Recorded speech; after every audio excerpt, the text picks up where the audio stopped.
নমস্কার বন্ধুরা, Bengali food জাংশনে আপনাদের সবাইকে আবার একবার স্বাগত জানাই। আজকে আমি আপনাদের জন্য নিয়ে চলে এসেছি দারুণ টেস্টি ইলিশ মাছের মাথা দিয়ে কচুর শাক। মাত্র একটি ফোড়নেই আপনারা এত টেস্টি কচুর শাক বাড়িতে খুব সহজেই রান্না করে নিতে পারবেন। আপনাদের যদি আজকে আমার রেসিপি খুব পছন্দ হয় তাহলে চ্যানেলটি সাবস্ক্রাইব করতে একদমই ভুলবেন না, আর অবশ্যই একটি লাইক, কমেন্ট ও শেয়ার করে দেবেন। চলুন দেখে নিই আমি কিভাবে অল্প সময়ে এই কচুর শাকের রেসিপিটি তৈরি করে নিলাম।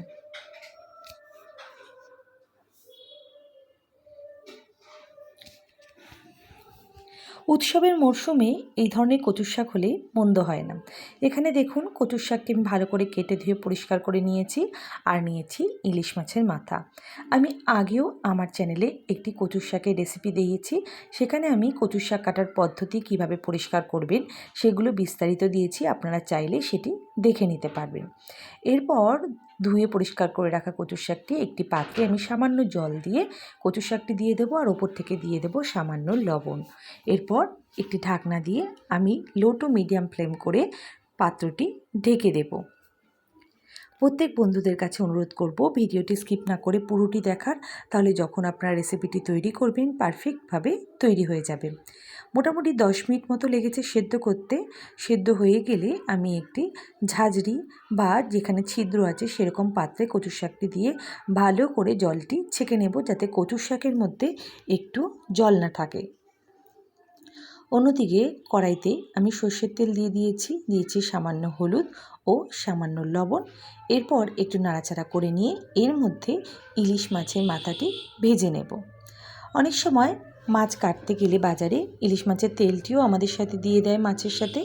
এই মাছের তেলটিও কিন্তু এই কচুর শাকে দিলে বেশ ভালো লাগে।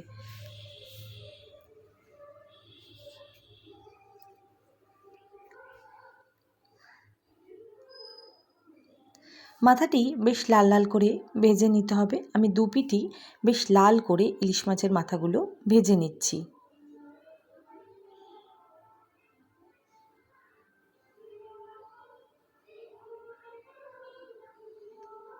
মাথা দুটো পুরোপুরি ভাজা হয়ে গিয়েছে, এবার আমি একটি পাত্রে তুলে নেব। ওই তেলের মধ্যেই আমি ফোড়নের জন্য দিয়ে দিলাম 5 ফোড়ন। এরপর দিচ্ছি 2টো শুকনো লঙ্কা, 2টো তেজপাতা ও 2টো চেরা কাঁচা লঙ্কা। ব্যাস, পুরো মশলা এইগুলো দিয়েই আমি দারুণ টেস্টি আজকে কচুর শাকটি রান্না করব।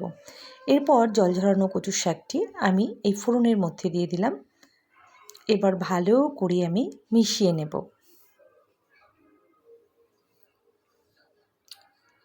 কচুর শাক রান্না করতে কিন্তু একটু ধৈর্য লাগে, বেশ সময় সাপেক্ষ ব্যাপার।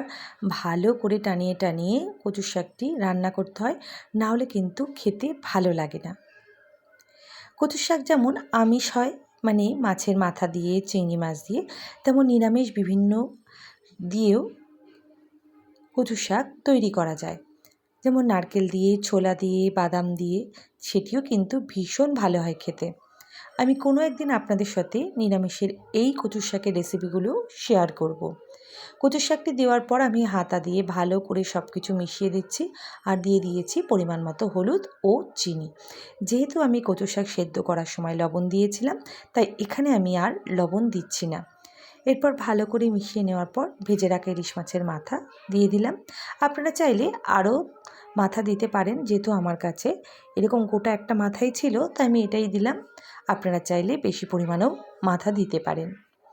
এরপর মাথা দিয়ে হাতার সাহায্যে সমস্ত কচুর শাকের মধ্যে মাথাটি ভালো করে মিশিয়ে দিচ্ছি। পুজোর মরশুমে যাদের বাড়িতে ইলিশ মাছ আসবে, অনেকেই আছেন যারা নিরামিষ খান, কেউ বা আমিষ, যাদের বাড়িতে ইলিশ মাছ আসবে তারা কিন্তু এরকম সুন্দরভাবে কচুর শাক দিয়ে ইলিশ মাছের মাথা দিয়ে অবশ্যই ট্রাই করতে পারেন। এরপর আমি লো টু মিডিয়াম ফ্লেমে পুরো কচুর শাকটাকে ভালো করে নাড়াচাড়া করে শুকিয়ে নেব। দেখতেই পাচ্ছেন মোটামুটি 15 মিনিট মতো রান্না করে কিন্তু আমি এই পর্যায়ে নিয়ে এসেছি। এরপর ভালো করে আরও একবার নাড়াচাড়া করে নিচ্ছি। চিনির পরিমাণটি আপনারা বুঝে দেবেন কে কতটা মিষ্টি খেতে কচুর শাক পছন্দ করেন। ব্যাস, আজকে আমার রেসিপিটি পুরোপুরি রেডি হয়ে গিয়েছে এবং কচুর শাকটিও পুরোপুরি রান্না হয়ে গিয়েছে। আশা করি আজকে আমার রেসিপিটি আপনাদের ভালো লেগেছে। আর সবাইকে অসংখ্য ধন্যবাদ ভিডিওটি দেখার জন্য। সবাই খুব ভালো থাকবেন, সুস্থ থাকবেন। দেখা হচ্ছে পরের আরেকটি ভিডিওতে।